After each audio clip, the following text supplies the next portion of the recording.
2006 ஆண்டு அக்டோபர் மாதம் 13ஆம் தேதி நான் ஒரு ஆஸ்பத்திரியில் இருக்கும் பொழுது எனக்கு ஹார்ட் அட்டாக் வந்தது. ஒரு மேஜர் அறுவை சிகிச்சை. அந்த அறுவை சிகிச்சையில் பாலிப்ரோபலின் ஷீட் என் வயிற்றில் வைத்து தைக்கப்பட்டிருக்கிறது. ஐசியூவில் இருக்கும் சில மணி நேரத்தில் ஹார்ட் அட்டாக் ஆனது. மருத்துவர்கள் அசந்து விட்டார்கள், பயந்து விட்டார்கள். ஏனென்றால் my medical parameters, my heartbeat, my BP has dropped down considerably. Absolutely there was no hope. And Sister Dr. Uma is a member of our church for many years, and she came. She will explain how God made me to survive. It's a medical miracle, not because of the treatment, maybe the treatment supplemented what God has done. So she will tell about my condition and how God saved me and gave me a new lease of life. Praise the Lord. நான் வந்து doctor, ஒரு anaesthetist. So I am working in the theatre for more than 38 years. நான் பிஹெச்சில் தான் work பண்ணேன். அங்கே வந்து general surgery, ortho, ENT, paediatrics, urology, plastic surgery, எல்லா சர்ஜரிக்கும் I have been the anaesthetist. சோலோவெல்லாம் நிறைய வருஷம் இருந்திருக்கேன் நான். Some patients வந்து can go suddenly, life and death தான். I have taken charge of intensive care unit also. அதனால் சிக்காக இருக்க பேஷண்ட்ஸுக்கு வந்து வென்டிலேட்டர் போடுறது, ரெசிஸ்டேட் பண்ணுறது, இதெல்லாம் எனக்கு ரொம்ப ஆர்டர் கொடுத்த ஊழியம். அதனால் நான் கடகடன்னு போயிடுவேன். நான் ஐ நோ பேஷண்ட்ஸ் வந்து டக்குன்னு வந்து லைஃப்லேருந்து டெத்துக்கு போயிடுவாங்க. நம்ம வந்து அந்த டைமில் ரெசிஸ்டேட் பண்ணலன்னா டக்குன்னு போயிடுவாங்க. So we have to be very much on God. I think 7 years back he came to the hospital for surgery.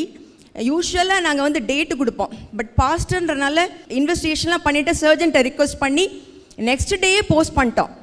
Next surgery ஸ்மூத்தாக போயிடுச்சு. அனஸ்தீசியா சர்ஜரி எல்லாம் ஸ்மூத்தாக போயிடுச்சு.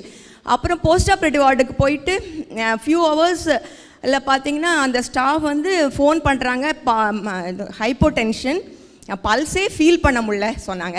நான் உடனே ரொம்ப பயந்து போயிட்டேன். நம்ம வந்து பெரிய ஊழியக்காரங்க, நம்ம ஹாஸ்பிட்டலுக்கு வந்திருக்காங்க சர்ஜரிக்கு, ஹைப்போ டென்ஷன், ஆண்டவரே ஹைப்போ டென்ஷன், பல்ஸ் இல்லை அப்படிலாம் சொன்னாங்கன்னா என்ன பண்ணுறது ஆண்டவரே அப்படின்னு ஒரு ஹோப்லெஸ்ஸாக இருந்த மாதிரி இருந்தது. அந்த நேரம் எனக்கு வந்து ரொம்ப வந்து ப்ரே பண்ணோம். அதெல்லாம் இல்லவே இல்லை. எனக்கு வந்து மெடிக்கலாக டாக்டராக வந்து ஒரு பெரிய ஊழியக்காரங்க நம்மக்கிட்ட வந்துட்டாங்களே, அவங்க நல்லா ஆகி போகணுமே, அந்த மாதிரி தான் எனக்கு ஒரே பயமாக இருந்தது. அப்புறம் பார்த்திங்கன்னா போயிட்டு அவங்கள பார்த்துட்டு, அப்புறம் என் ஹஸ்பண்ட் வந்து ஃபிசிஷியன், அவங்க கார்டியாக் கேசஸ் எல்லாம் நல்லாவே he takes care. Intensive care யூனிட்டில் வந்து எல்லாம் நிறைய பேஷண்ட்ஸ் அவங்க ரெசிஸ்டேட் பண்ணியிருக்காங்க. அவங்களுக்கு ரிங் பண்ணவுடனே அவங்க உடனே வந்துட்டாங்க. Then he said he had sustained myocardial infarction. Post ஆப்ரேட்டிவாக மயோகார்டியல் இன்ஃபாக்ஷன் வந்து acute with the hypotension and bradycardia and loss of pulse எல்லாம் வந்து ப்ரக்னோசிஸ் இஸ் பேட். அது வந்து போஸ்ட் ஆப்ரேட்டிவாக வந்து very less chances for survival. Post operative ward plus intensive care unit எல்லாத்துலேயும் வந்து பிலீவர் ஸ்டாஃப்ஸ் அவங்க எல்லோரும் வந்து நிறைய பேர் வந்து சர்ச்சுக்கும் வந்திருக்காங்க. ஸோ அவங்களுக்கு எல்லாருக்கும் பாஸ்டரோட ஊழியம் தெரியும் பாருங்களேன். தே kept praying. I don't know what happened. பாஸ்டர்மாலாம் ரொம்ப ஃபெய்த்ஃபுல்லாக இருந்தாங்க. நான் ரொம்ப பயந்து தான் போனேன். ஆனால் வந்து ஆண்டவர் வந்து அவங்கள வந்து அருமையாக காப்பாற்றினாங்க. எனக்கு வந்து ரியலாக, ஏன்னா we have lost patients. அதில் வந்து எனக்கு I got so scared. But I think God has kept a wonderful ministry, healing ministry especially. ஏன்னா நான் வந்து இப்போ ரிட்டையர் ஆகிட்டு இங்கே வந்த பிறகு இங்கேயே வர ஆரம்பித்த பிறகு தான் எனக்கு தெரியுது. அதுவும் இந்த ஸ்டேட்ஸுக்கெல்லாம் நான் போயிட்டு ஜோயல் ஆஸ்டின் சர்ச்சுக்கெல்லாம் நான் ரெகுலராக போவேன். ஏன்னா என் பையன் ஹூஸ்டனில் ஒர்க் பண்ணுறதுனால I know the anointing upon our pastor. அது வந்து காட் கிவன் நினைக்கிறேன். அதனால் ஆண்டவர் வந்து சம்டைம்ஸ் வந்து நம்ம பலவீனமான சூழ்நிலைகள்லையே கூட யூஸ் பண்ணி ஹி யூசஸ் மாதிரி நம்ம பாஸ்டர் வந்து he uses. I know in the healing ministry that too worldwide-ன்றது எனக்கு நல்லா இப்போ வந்த பிறகு எனக்கு அந்த ரீட்ரோஸ்பெக்டிவ்ல என்ன நடந்தது, எப்படி வந்து அவங்க இருந்தாங்க, ஆனாலும் ஆண்டவர் வந்து எப்படி அவங்கள வந்து அருமையாக அவங்கள லிஃப்ட் பண்ணி அவங்கள வந்து இது பண்ணாங்க அப்படின்றது வந்து ஜீவன் தந்தாங்கன்றது வந்து எனக்கு he uses him அண்ட் அதை வந்து எனக்கு ரொம்ப ரொம்ப ரொம்ப மனசார நான் சொல்கிறேன். ஏன்னா எனக்கு தெரியும் ஹவு திங்ஸ் கேன் ஹேப்பன்ன்றது எனக்கு தெரியும். அதனால் இது வந்து beyond capacity of the doctors. அப்படின்றது எனக்கு தெரிஞ்சுது. அதனால் Rajasekaran, he had a stroke. One hand and one leg was paralytic. When the stroke strikes, I know people who are not able to use their hands and legs for years. வருடங்களாக உடல் உறுப்புகள் செயலிழந்து இருக்கிற நபர்கள் எனக்கு தெரியும். But ராஜசேகரனுக்காக நானும் என் மனைவியும் தினந்தோறும் ஜெபித்தோம். God has heard our prayer and he is here standing.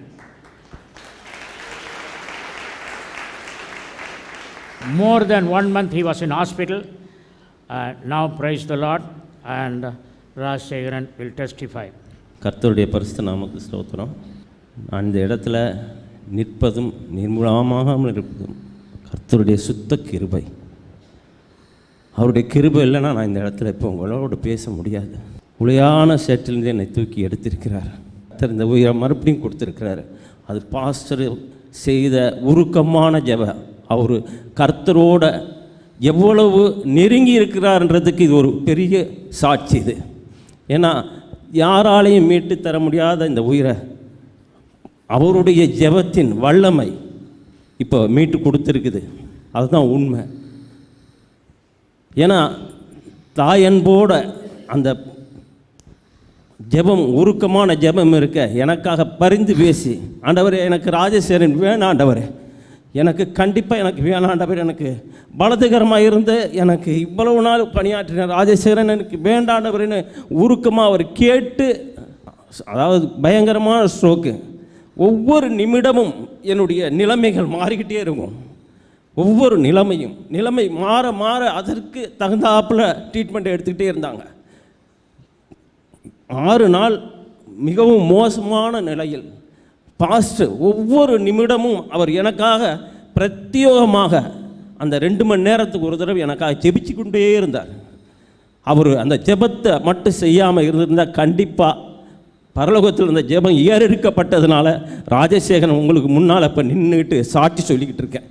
பாஸ்டருடைய ஜெபத்திற்கு இரக்கம் பாராட்டி எனக்கு இந்த உயிரை மீட்டு கொடுத்துருக்கிறாரு. கர்த்தருடைய பரிசுத்த நாமத்திற்கு ஸ்தோத்திரம். கர்த்தர் இந்த இடத்துல என்னை சாட்சியாக வைத்தது குறித்து நான் மிகவும் மகிழ்ச்சி அடைகிறேன். 7 வருடங்களாக எனக்கு கல்யாணமாகி குழந்தை பாக்கியமில்லை. முதல் என் தாய் தான் பாஸ்டருக்கு ஃபோன் பண்ணி ஜெபம் பண்ணார்கள். அவர் பாஸ்டர் சொன்னாங்க, மலடி சந்தோஷமான பிள்ளை தாட்சி ஆக்குவார் என்று. அப்படியாக நான் கன்சீவ் ஆன பிறகு பல முறை டாக்டர்ஸ் சொன்னாங்க chances are there for miscarriage என்று. ஆனாலும் கர்த்தருடைய கிருபை பாஸ்டருக்கு எப்பொழுதெல்லாம் டாக்டர்ஸ் அப்புறம் ஃபோன் பண்ணி ஜெபம் பண்ணுவேன். அப்போ பாஸ்டர் நீ ஒன்றும் கவலைப்படாதம்மா, என்ன குழந்தைன்னு வயிற்றில் தெரியறதுக்கு முன்னாடி பாஸ்டர் சொல்லிட்டாங்க, உனக்கு கர்த்தர் ஆண் குழந்தையை கொடுக்க போகிறார் அப்படின்னு சொன்னாங்க. அப்படியாக கர்த்தர் எங்களை ஆசீர்வதித்திருக்கார். பாஸ்டருக்கு ஒவ்வொரு முறையும் நாங்கள் ஃபோன் பண்ணுவேன். நாங்கள் யூகேயில் இருக்கிறேன்.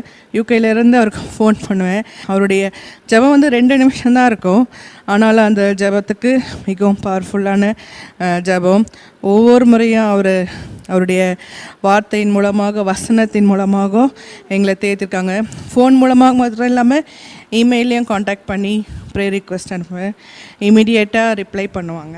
குழந்தை செல்வத்தை கொடுத்த தேவாதி தேவனுக்கு நன்றி செலுத்துகிறேன்.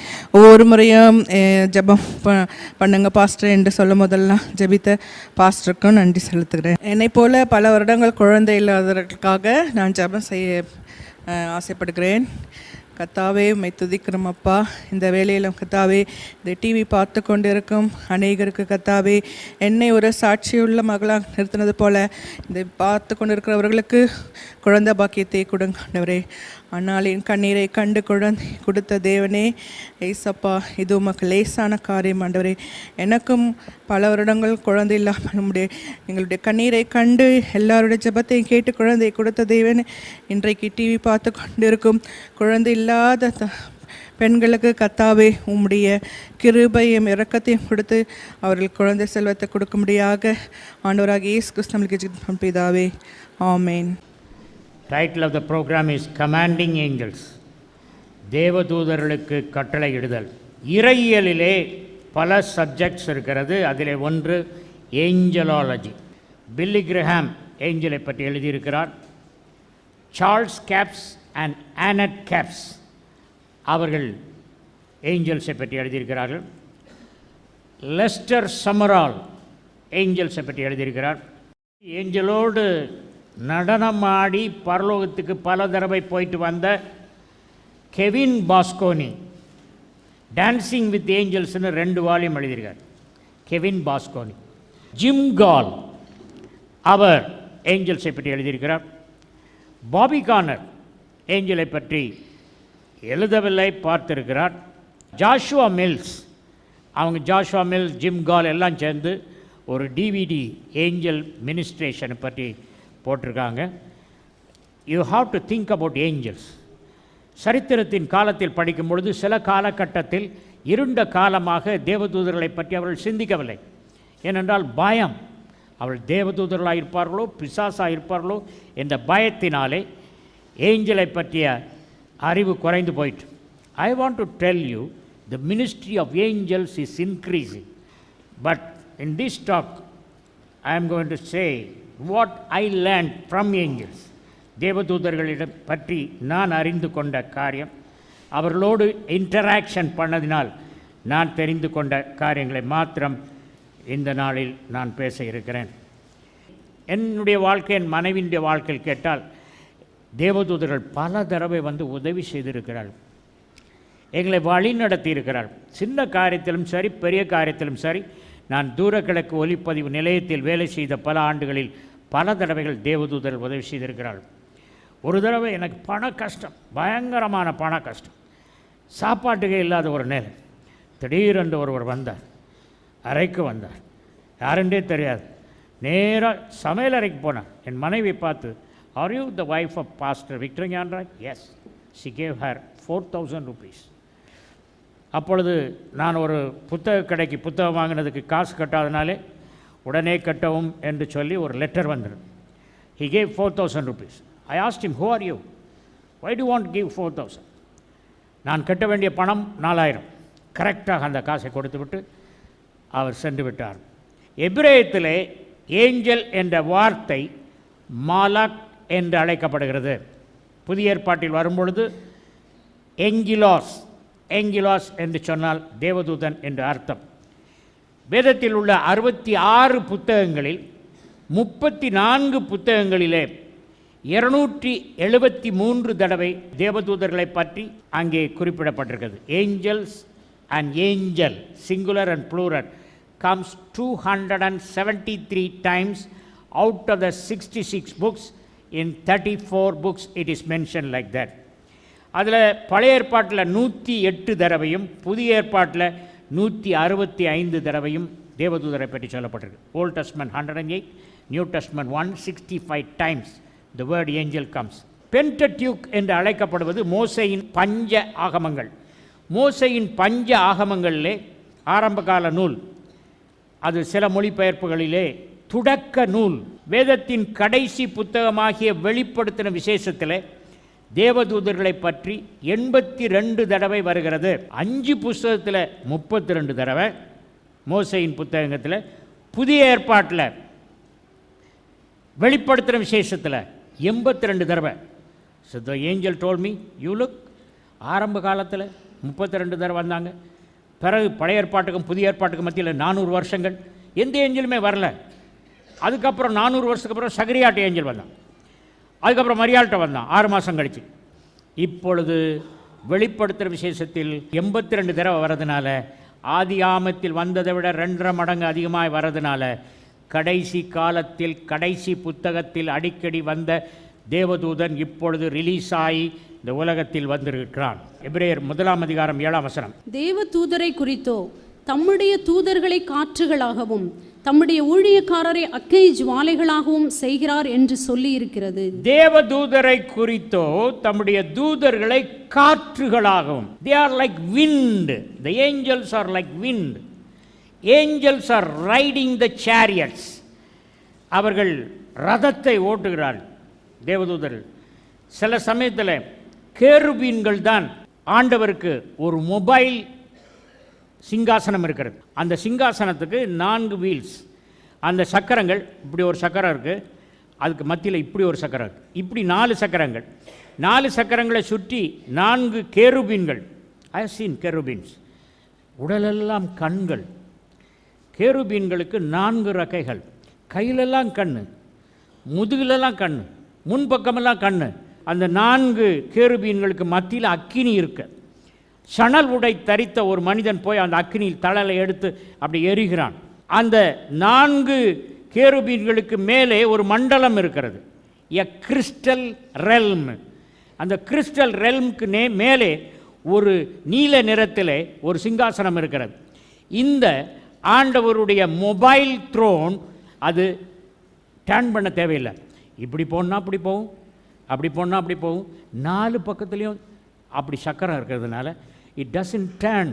ரிவர்ஸில் போகணுன்னு அவசரம் இல்லை. நம்ம கார்லாம் ரிவர்ஸில் போயிட்டு தான் டர்ன் எடுத்து போக வேண்டிய ரோடுக்கு போகிறோம். அப்படி இல்லை, எந்த டைரெக்ஷன்லையும் போகும். அது மாத்திரம் அல்ல, இது அப்படியே மேலே ஏறியும் போகும். அவைகள் அந்த ரெக்கைகளை அப்படி ஒன்றா இணைச்சி இருக்கும்போது பெரும் தண்ணீரின் இறைச்சலை போல அந்த சத்தம் இருக்கும். The angels of God wings feathers, செட்டைகளின் கீழே அடைக்கலம் புகுவாய் என்று சொன்ன பொழுது அந்த தேவதூதர்களின் செட்டைகளைத்தான் அது குறிக்கிறது. எபிரேயர் 1:7 தூதர்களை காற்றுகளாகவும் தம்முடைய ஊழியக்காரரை அக்கினி ஜுவாலைகளாகவும் தேவன் செய்கிறார் என்று வேதத்தில் வாசிக்கிறோம். எபிரேயர் 1:14 ரட்சிப்பை சுதந்திரிக்க போகிறவர்கள் நிமித்தமாக ஊழியம் செய்யும்படிக்கு அவர்கள் எல்லாரும் அனுப்பப்படும் பணிவிடை ஆவிகளாய் இருக்கிறார்கள் அல்லவா? They are ministering spirits. அவர்கள் பணிவிடை செய்யும் ஆவிகளாய் இருக்கிறார்கள். கிரேக்கத்தில் மினிஸ்ட்ரிங் ஸ்பிரிட்ஸ் அப்படிங்கிற வேர்டுக்கு நீங்கள் இங்கிலீஷ் மாடர்ன் வேர்ட் வேணுமானா அதுக்கு பேர் செஃப். ஹோட்டலுக்கு போகிறீங்க, ஹோட்டல் போனோடனே சர்வர்ஸ் ஆர் தேர். அவங்க வந்து ஒரு பேடை வச்சுட்டு வாட் யூ வாண்ட் ஆர்டர், என்ன வேணும் நீங்கள் ஆர்டர் பண்ணுறீங்க, அவன் குறிச்சிட்டு அதை கொண்டு வந்து கொடுக்குறான். இந்த சர்வர் ஹோட்டலில் நமக்கு உணவுகளை லிஸ்ட் போட்டு எடுத்து கொண்டு வர்றால, அதுதான் மாடர்ன் டேர்ம் ஃபார் ஏஞ்சல். தேவதூதர்கள் படைக்கும் பொழுது மனிதனை விட பெரியவர்களாய் படைத்தாலும் மனிதனுக்கு ஊழியம் செய்யும்படி தேவன் அனுப்பினார். They are very very wise beings. அவர்கள் எப்பொழுதும் தேவ சமூகத்தில் நிற்பதினாலே, மோசே 40 நாள் தேவ சமூகத்தில் நின்றதினாலே அவன் முகம் பிரகாசமாயிற்று. தேவதூதர்கள் ஏன் பிரகாசமாயிருக்கிறார்கள் என்று சொன்னால், அவர்கள் தேவ சமூகத்தில் நிற்கிற காப்ரியேல் என்று அவன் மரியாள் இடத்தில் சொல்கிறதை பார்க்கிறோம். Because he is standing, fluorescence or the reflection of God is upon him. தேவதூதர்களுக்கு ரிஃப்ளெக்ஷன் ஆஃப் காட், நமக்கு தேவனுடைய ஒளியே கொடுக்கப்படுகிறது. நம்முடைய முகத்தில் தேவனுடைய ஒளி கொடுக்கப்படும். they are reflecting, we have the original light of God. ஆகவே தேவதூதர்களுக்காக கர்த்தர் மரிக்கவில்லை சிலுவையிலே. சுவிசேஷத்தை மற்றவர்களுக்கு அறிவிக்கும் ஸ்லாக்கியம் மனிதர்களுக்கு கொடுக்கப்பட்டது, தேவதூதர்களுக்கு கொடுக்கப்படவில்லை. கொர்நேலியு ரொம்ப தர்மம் செய்கிறவன், பக்தியான மனுஷன், அவன் வீட்டில் பிரசங்கம் பண்ணும். ஜென்டைல் பென்டெகாஸ் என்று பேர், அப்போஸ்தலர் 10 அந்த அதிகாரத்திலே ஒரு பிரசங்கம் பண்ணுறதுக்கு ஒரு ஆள் வேணும். அவன் ஒரு புறஜாதியான். புறஜாதியான் வீட்டுக்கு ஒரு யூதன் வரமாட்டான். ஏன்னா அங்கே வரக்கூடாது, திட்டு, அதனால வரமாட்டான். இங்கே ஒரு பிரசங்கியார் தேவைப்படுது. அப்போ தேவன் என்ன செய்திருக்கோம், யூதன் வரமாட்டான், அவனுக்கு தான் அந்த பரிசுத்தாவின் அபிஷேகம், தேவதூதர்களின் பணியெல்லாம் தெரியும். ஆகவே இப்போ கொர்நேலியு வீட்டுக்கு ஒரு பிரசங்கியாரை கூப்பிடணும். தேவதூதனே, பேதுரு வரமாட்டான், நீயே போய் பிரசங்கம் பண்ணு சொல்லல. சிலுவையை பற்றி பண்ணும் பிரசங்கம், நற்செய்தி அறிவிக்கும் அந்த பணி தேவதூதர்களுக்கு கொடுக்கப்படாத ஸ்லாக்கியம். அந்த ஸ்லாக்கியம் நமக்கு கொடுக்கப்பட்டிருக்கிறது. அந்த ஸ்லாக்கியம் உலகத்தின் அனைத்து மக்களுக்கும் தொலைக்காட்சி பெட்டியின் மூலமாக, இன்டர்நெட்டின் மூலமாக, செல்ஃபோன் மூலமாக, ஆண்ட்ராய்டு மூலமாக இன்றைக்கு நிகழ்ச்சியை பார்த்து கொண்டிருக்கிறார்கள். அந்த ஸ்லாக்கியம் நமக்கு கொடுக்கப்பட்டிருக்கிறது. Praise the Lord. தேவதூதர்களுக்கு நிறைய அறிவு இருக்கு. Almost little bit they are qualities of God.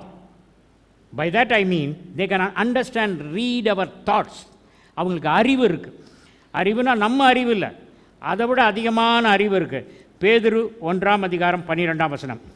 தங்கள் நிமித்தம் அல்ல, நமது நிமித்தமே இவைகளை தெரிவித்தார்கள் என்று அவர்களுக்கு வெளியாக்கப்பட்டது. அவர்கள் தெரிவிக்கின்றவர்கள், அறிவிக்கின்றவர்கள். சென்னை பட்டணத்திலிருந்து செலினாங்கிற சிஸ்டர் கேட்டாங்க, pastor, what is the role of the holy spirit, what is the role of the angel?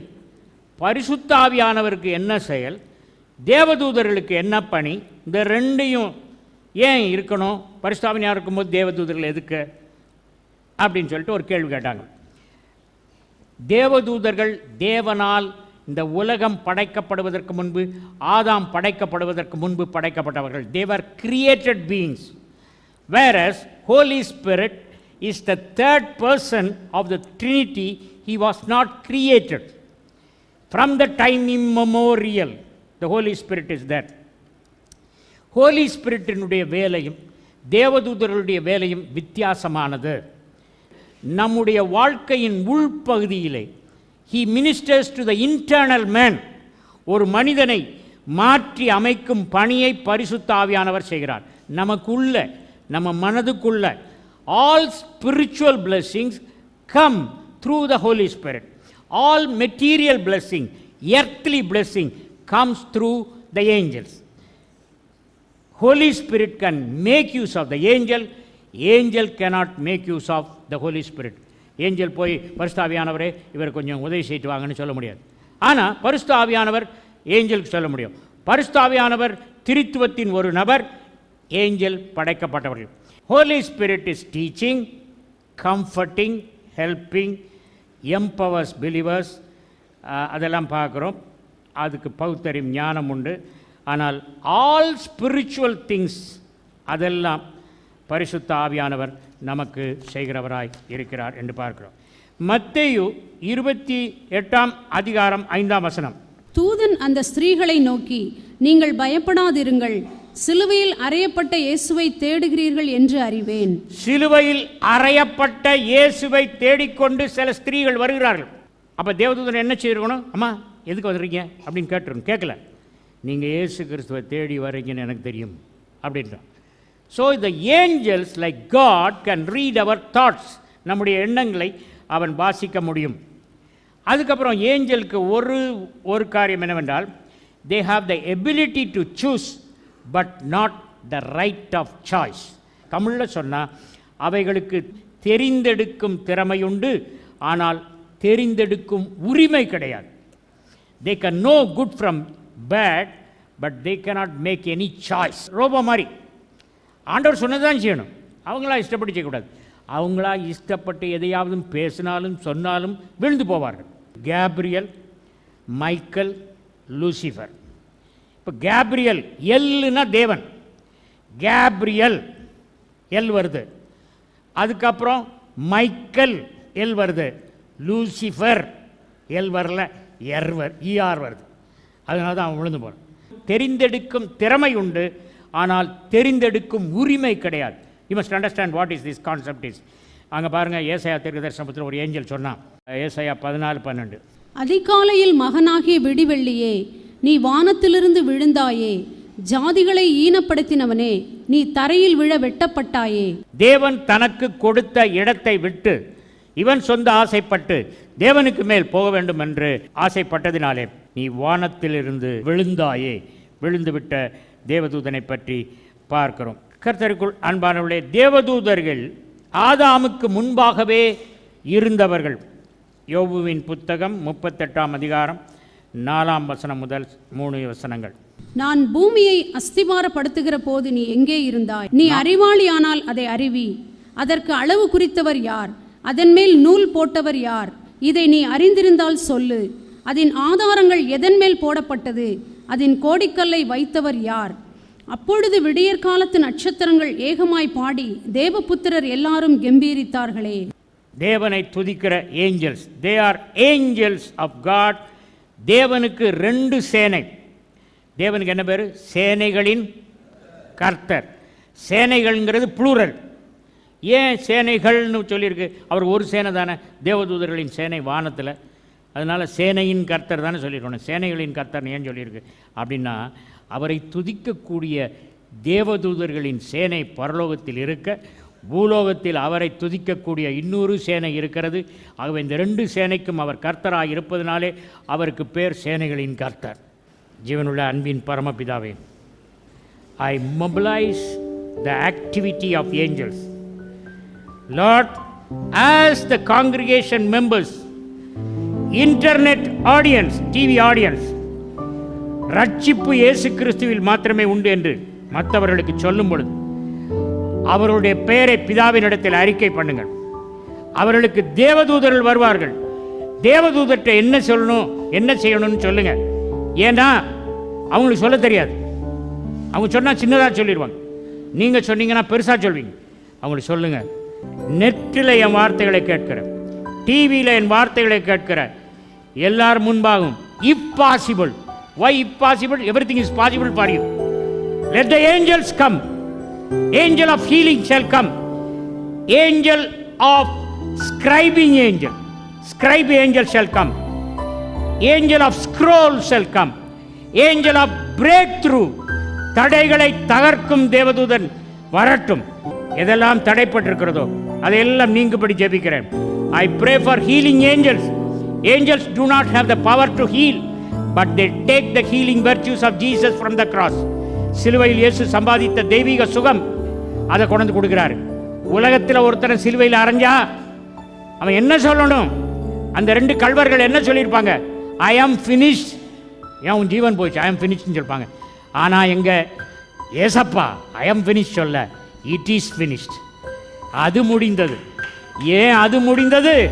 நோய்க்கான அறிகுறி முடிந்தது. நீ தேவஜனமாயிருக்கிறாய், பரலோகத்தின் சிட்டிசன், பரலோகவாசி. பரலோகத்தில் நோய் கிடையாது. பரலோகிய வாசியாகிய உனக்கு ஏன் நோய் வந்தது? I command the angel of healing to minister the healing from the finished work of the Lord Jesus on the cross of Calvary. Yes, Lord, healing shall right now come into the bodies of people. The healing stripes of Jesus shall touch people and heal them in Jesus' name. Amen.